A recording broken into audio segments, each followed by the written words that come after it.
এই যে দেখুন চাউমিনের জন্য এই যে ডিম ভুজিয়া হচ্ছে, আর এদিকে পেঁয়াজ লঙ্কা টমেটো ভাজা বসিয়ে দিয়েছি। এখন এটার মধ্যে চাউমিন দিয়ে দিব। চাউমিনটা দিয়ে দিলাম।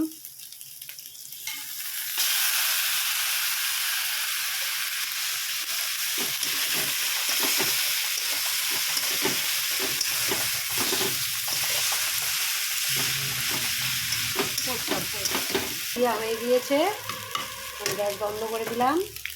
এখন এই যে চাউমিনটা ভাজা হচ্ছে, এর মধ্যে এখন দিব ম্যাগি মশলা, একটু টমেটো সস, সয়া সস দিব না, বা একটু সিম্পলভাবে রান্না করে খাই, এটাই ভালো। এই যে ম্যাগি মশলা দিয়ে দিলাম, উপর দিয়ে একটু বিট নুন ছিটিয়ে দেবো, বা হয়ে যাবে চাউমিন।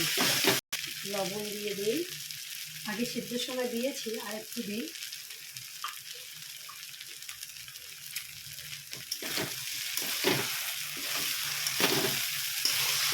তোমরা বাড়িতে কে কেমন করে বানিয়ে খাও চাউমিনটা জানিও। ডিম ভুজিয়া দিয়ে দিলাম।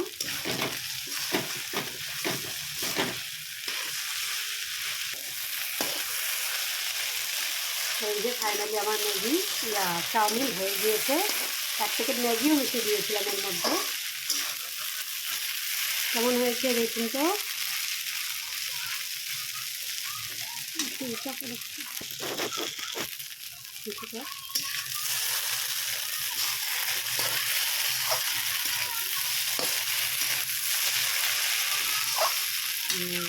দিয়ে এখন সালাদ দিয়ে দেবো, আর